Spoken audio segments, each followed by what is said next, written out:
4 नवंबर को आधिकारिक तौर पर राष्ट्रीय चिकन लेडीज दिवस मनाया जाता है। बिहार विधानसभा चुनाव को लेकर सरगर्मी तेज हो गई है। सभी पार्टियां वोटिंग से पहले अपनी पूरी ताकत झोंकने में लगी हुई है। आज गृह मंत्री अमित शाह, कांग्रेस अध्यक्ष खड़गे, यूपी के सीएम योगी आदित्यनाथ और पूर्व सीएम अखिलेश यादव की रैली है।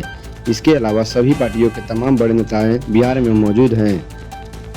अमेरिका राष्ट्रपति डोनाल्ड ट्रंप ने कहा है कि दुनिया में इतने परमाणु हथियार हैं कि इसे 150 बार तबाह किया जा सकता है। उन्होंने रूस, चीन, उत्तर कोरिया, पाकिस्तान द्वारा लगातार परमाणु प्रशिक्षण करने पर चिंता जताई। ट्रंप ने कहा कि अमेरिका को भी परमाणु प्रशिक्षण करना चाहिए क्योंकि दूसरे देश ऐसा कर रहे हैं। उन्होंने परमाणु अप्रसार संधि के बारे में बात की। सुप्रीम कोर्ट सरकारी इमारतों में कुत्ता को खाना खिलाने पर रोक लगाने की तैयारी में है। कोर्ट ने कहा है कि कर्मचारी स्वयं कुत्तों को बढ़ावा दे रहे हैं, जिससे समस्या बढ़ रही है। पीड़ित के हस्तक्षेप आवेदनों को मंजूरी दी गई है और मामले की अगली सुनवाई 7 नवंबर को होगी।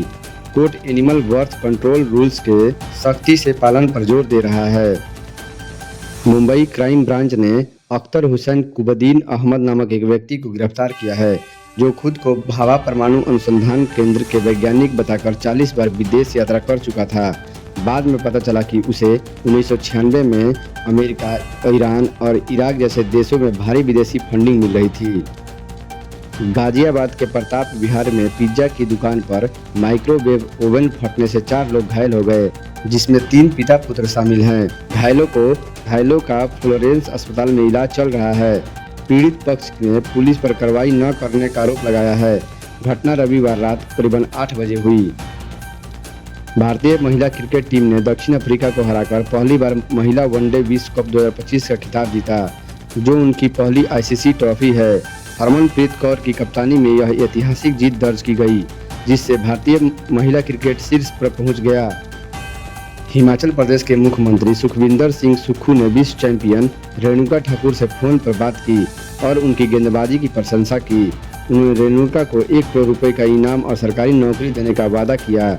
मुख्यमंत्री ने रेणुका को हिमाचल प्रदेश आने पर मिलने और सम्मानित करने की बात कही। हिमाचल प्रदेश में एआई तकनीक ने त्रिलोकीनाथ मंदिर के 500 साल पुराने शिलालेख के रहस्य को उजागर किया है। टोकरी लिपि में लिखे इस लेख को पहली बार पढ़ा गया है, जिससे मंदिर के इतिहास पर नई जानकारी मिली है। यह खोज मंदिर की प्राचीनता और सांस्कृतिक महत्व को दर्शाती है। सुप्रीम कोर्ट ने पोर्नोग्राफी पर प्रतिबंध लगाने की मांग की याचिका को खारिज कर दिया। अदालत ने नेपाल में प्रतिबंध के विरोध का हवाला दिया। याचिकाकर्ता ने सरकार से पोर्नोग्राफी देखने पर नियंत्रण के लिए राष्ट्रीय नीति बनाने का आग्रह किया था, खासकर नाबालिगों के लिए। याचिकाकर्ता ने डिजिटलीकरण के कारण अश्लील सामग्री की आसान उपलब्धता पर चिंता जताई और इस समस्या से निपटने के लिए प्रभावी कानून की आवश्यकता बताई। अमेरिकी राष्ट्रपति डोनाल्ड ट्रंप ने पाकिस्तान पर गुप्त परमाणु प्रशिक्षण करने का आरोप लगाया है।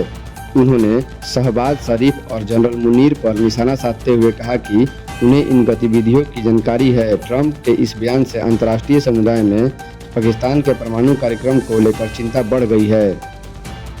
तमिलनाडु के कोयम्बटूर में एक कॉलेज छात्रा का अपहरण कर 3 लोगों ने गैंगरेप किया। छात्रा अपने दोस्त के साथ कार में थी, तभी यह घटना हुई। पुलिस ने मामला दर्ज जांच शुरू कर दी है। पीड़िता का इलाज चल रहा है। इस घटना के बाद विपक्षी दलों ने सरकार पर हमला बोला है और राज्य में महिलाओं की सुरक्षा पर सवाल उठाए हैं। बिहार में राजनीति में भाई बनाम भाई की लड़ाई छिड़ गई है।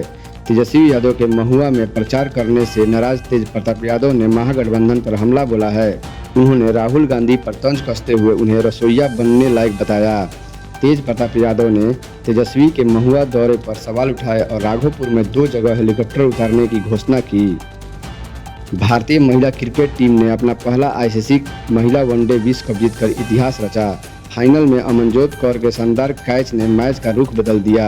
वहीं भारत की इस ऐतिहासिक जीत के बाद ये सामने आया कि टूर्नामेंट के दौरान अमनजीत कौर की दादी को दिल का दौरा पड़ा था, लेकिन परिवार ने उन्हें यह बात नहीं बताई ताकि वह पूरी तरह खेल पर ध्यान केंद्रित कर सके। तेजस्वी यादव ने प्रधानमंत्री मोदी की भाषण शैली पर आपत्ति जताई है।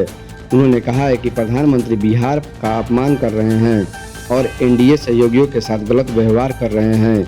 तेजस्वी ने यह भी कहा कि भाजपा नीतीश कुमार का उपयोग कर रही है और अगली सरकार महागठबंधन की बनेगी।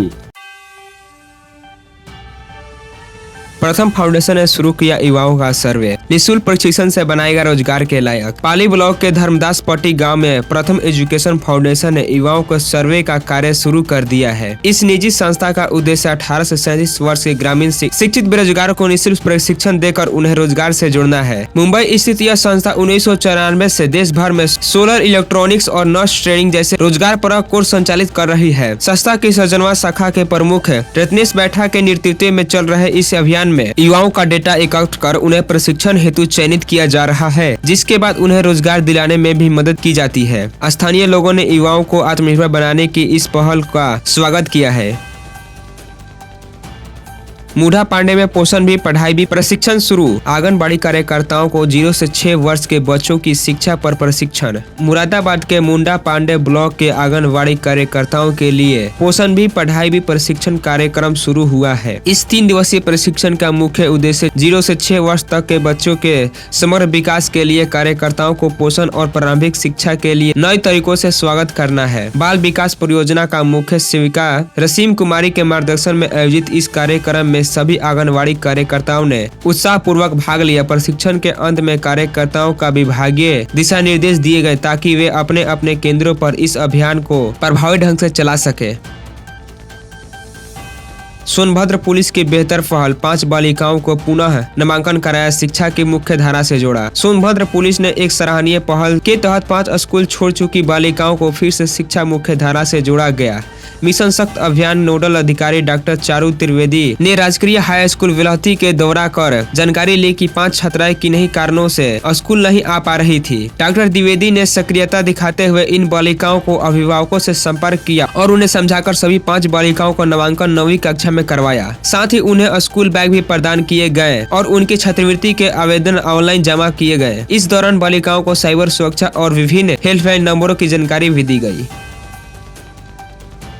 भगौसा आंगनबाड़ी भवन जर्जर, इटावा नगर पंचायत के बच्चों के सरकारी स्कूल में लेनी पड़ रही शिक्षा। इटावा नगर पंचायत के भगौसा मोहल्ले में स्थित आंगनबाड़ी केंद्र का भवन जर्जर होने के कारण बच्चों को अब पास के सरकारी स्कूल में शिक्षा लेनी पड़ रही है। स्थानीय लोगों का कहना है कि निर्माण कार्य में मानकों की अनदेखी के चलते भवन की दीवारों और छत खराब हो गए हैं, जिससे बच्चों की सुरक्षा खतरे में है। इस समस्या की जानकारी नगर पंचायत और DCPO कार्यालयों को दी जा चुकी है। अधिकारियों का कहना है कि जर्जर आंगनबाड़ी भवनों की सूची उच्च स्तर पर भेजी गई है और जल्द ही नए भवन के निर्माण की उम्मीद है।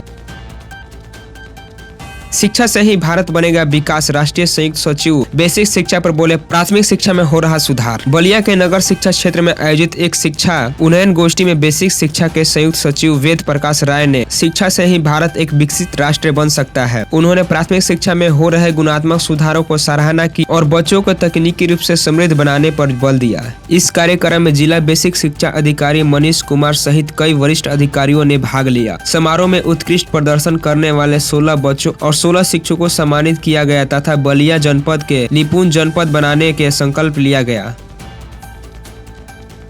अब सोरा ऐप पर फ्री नहीं बना पाएंगे AI वीडियो।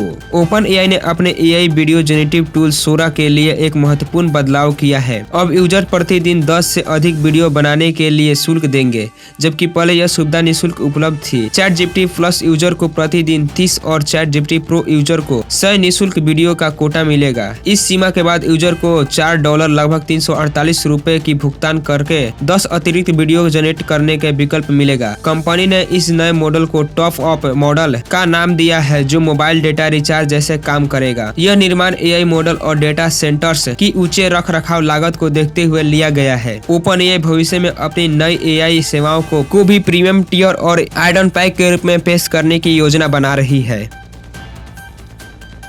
देव दीपावली 2025, काशी में गंगा घाटों पर ड्रोन और AI से सुरक्षा। बनारस में देव दीपावली 2025 के आयोजन को लेकर सुरक्षा के अभूतपूर्व इंतजाम किए जा रहे हैं। शहर में 2576 CCTV कैमरों की नेटवर्क के साथ साथ AI तकनीक और ड्रोन से भी 24 घंटे निगरानी की जाएंगी। गंगा घाटों पर विशेष सुरक्षा व्यवस्था के तहत गोदौलिया और 80 घाटी पर 63 ड्रोन तैनात किए जाएंगे, जो 400 मीटर की ऊंचाई से 4 किलोमीटर के दायरे में लगातार निगरानी करेंगे। ये ड्रोन संदिग्ध गतिविधियों और आसमानीय व्यवहार का पता लगाने में सक्षम होंगे। सुरक्षा के लिए जल पुलिस, NDRF और PSC की टीमों भी तैनात रहेंगी। स्कूटर में ईवी का छाया टीवीएस का जलवा। अक्टूबर में तोड़े सेल्स रिकॉर्ड। टीवीएस मोटर ने अक्टूबर 2025 में शानदार प्रदर्शन करते हुए 5.43 लाख से अधिक वाहन बेचकर एक नया मानसिक रिकॉर्ड बनाया। यह आंकड़ा पिछले वर्ष की तुलना में 11% की वृद्धि को दर्शाता है। कंपनी के दोपहिया वाहनों की बिक्री में 10% की बढ़ोतरी हुई, जबकि इलेक्ट्रिक वाहन खंड में 11% की वृद्धि दर्ज की गई। 3 पहिया वाहनों के क्षेत्र में 70% की उल्लेखनीय छलांग देखी गई। अंतर्राष्ट्रीय बाजार में भी कंपनी को सफलता मिली, जहां निर्यात 21% की वृद्धि हुई। त्योहारों मौसम में मजबूत घरेलू मांग ने इसे असाधारण प्रदर्शन में महत्वपूर्ण भूमिका निभाई। दिल्ली में सांस लेना हुआ मुश्किल, यूपी बिहार में कोहरे की चादर। जाने आज का मौसम। दिल्ली में प्रदूषण और धुंध के कारण लोगों को खुली हवा में सांस लेना मुश्किल हो गया है। आज दिल्ली में AQI 336 दर्ज किया गया है। वहीं दिल्ली के लोधी रोड का वायु गुणवत्ता सूचकांक 312 तक गिरकर बहुत खराब श्रेणी में पहुंच गया है, जबकि अक्षरधाम में AQI 347 दर्ज किया गया है, जबकि एम्स और सफदरगंज अस्पताल के आसपास के क्षेत्रों में AQI 215 दर्ज किया है। मौसम विभाग के अनुसार सुबह और शाम को ठंडी हवाएं चलने का अनुमान है। रातों में अधिक ठंड हो सकती है। उत्तर प्रदेश में भी मौसम का मिजाज बदल गया है। मौसम विभाग ने कई क्षेत्रों में हल्का कोहरा छाने का अनुमान जताया है, लेकिन बारिश के और तेज हवाएं चलने के आसार नहीं है। साथ ही तापमान में गिरावट और ठंड बढ़ने की संभावना है।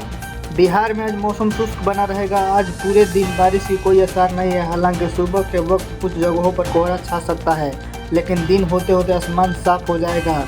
IMD के पूर्वानुमान के अनुसार आज से 3 दिन तक यूपी बिहार में आसमान साफ रहेगा। उत्तराखंड में कोहरा छाने और बर्फबारी होने की वजह से ठंड बढ़ गई है। मौसम विभाग के अनुसार ऊंचे पहाड़ी क्षेत्रों में 4 और 5 नवंबर को बर्फबारी होने की संभावना है। वहीं मैदानी इलाकों में कोहरा छाने के आसार जताए गए हैं। उत्तराखंड में सर्द हवाओं की सिस्टम जारी है, जिससे मैदानी इलाकों में ठंड बढ़ने की संभावना जताई गई है। चेन्नई स्थित क्षेत्रीय मौसम विभाग केंद्र ने अगले 2 दिनों तक शहर और उसके उपनगरों में मध्यम बारिश का अनुमान जताया है, जबकि तमिलनाडु के कई हिस्सों में अधिकतम तापमान सामान्य स्तर से ऊपर रहने की संभावना है।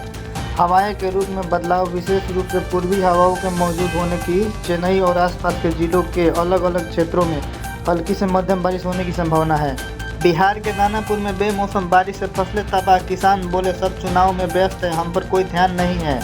बिहार के दानापुर में मोन्था चक्रवात के कारण हुई तेज बारिश और हवाओं से धान की फसलें तबाह हो गई है। किसान सरकार से मुआवजा और राहत की मांग कर रही है। केंद्रीय कृषि मंत्री शिवराज सिंह चौहान ने सीहोर में समीक्षा बैठक में निर्देश दिया कि खाद बीज वितरण सरल सुगम पारदर्शी हो, कालाबाजारी पर कार्रवाई हो और किसी किसानों को बीमा लाभ से वंचित नहीं रखना चाहिए। नरसिंहपुर जिले के किसानों की समस्याओं को लेकर राष्ट्रवादी किसान आर्मी के सदस्य ने रविवार रात भोपाल में केंद्रीय कृषि मंत्री शिवराज सिंह चौहान ने मुलाकात की। उन्होंने मंत्री को एक मांग पत्र सौंपा। इस दौरान किसानों ने नरसिंहपुर जिले के अति वर्षा से सोयाबीन फसल को हुए भारी नुकसान के लिए किसानों को उचित मुआवजा देने की मांग की। अभिनेत्री Alia Bhatt star spy thriller film alpha का हर कोई बेसब्री से इंतजार कर रहा है, जो अभी और थोड़ा बढ़ने वाला है क्योंकि मेकर्स की तरफ से अल्फा की रिलीज डेट में फेरबदल कर दिया गया है। वनडे वर्ल्ड कप जीतने के बाद न्यूजीलैंड टीम की वाइस कैप्टन स्मृति मंधाना अब हाथों में शादी की मेहंदी रचाने की तैयारी में है। वो अपने लॉन्ग टाइम बॉयफ्रेंड से शादी करने जा रही है। स्मृति मंधाना के होने वाले पति फिल्म बैकग्राउंड से आते हैं।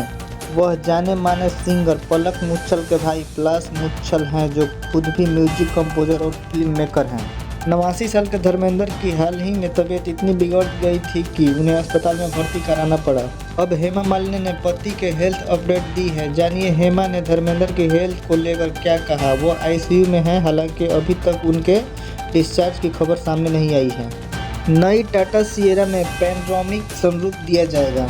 पुरानी सिएरा के लुक को बरकरार रखते हुए इस नई सिएरा में पीछे की ओर से ग्लास सेक्शन के साथ सनरूफ को जोड़ा गया है। वही खिड़कियों को कुछ इस तरह डिजाइन किया गया है कि यह मॉडर्न भी नजर आएगा। वेन्यू की आधिकारिक लॉन्च का इंतजार करने वाले कार लवर्स के पास अब 24 घंटे से भी कम समय बचा हुआ है। 4 नवंबर को हुंडई अपने नई जनरेशन वेन्यू और वेन्यू एन लाइन की कीमतों का खुलासा करेगा। दोनों मॉडल केबिन के अंदर और बाहर एक्सटीरियर में कई बदलाव के साथ पेश किया जा रहा है। साथ ही स्टैंडर्ड वेरिएंट में एक नया ऑटोमेटिक गियर बॉक्स विकल्प भी शामिल किया जा रहा है। बैंकिंग रिफॉर्म की तैयारी कर रही केंद्र सरकार सरकारी बैंकों को बड़े मर्जन का प्लान बना रही है। सरकार की इस तैयारी से देश में सिर्फ 4 सरकारी बैंकों का अस्तित्व रह जाएगा। देश के बाकी सरकारी बैंकों का नामो निशान मिट जाएगा। एक्सिस बैंक 5 से 10 साल के एफडी पर 7.35% ब्याज दे रहा है, यानी कि 1 लाख पर 1 साल में करीब 7,350 का ब्याज बनता है। HDFC बैंक 18 से 21 महीने के अवधि के एफडी पर 7.10% ब्याज दर दे रहा है। 1 लाख के एफडी पर 7100 रुपये ब्याज मिलेगा। ICICI बैंक 2 साल 1 दिन से 10 साल तक की एफडी पर सीनियर सिटीजन को 7.10% ब्याज दे रहा है, यानी 1 लाख रुपये साल भर में लगभग 7100 ब्याज मिलेगा। कारोबार के अंत में सेंसेक्स 39.78 अंक यानी कि 0.5% की बढ़त के साथ 83,968 के स्तर पर बंद हुआ। वहीं निफ्टी 41.25 यानी कि 0.16% की बढ़त के साथ 25,763 के स्तर पर बंद हुआ।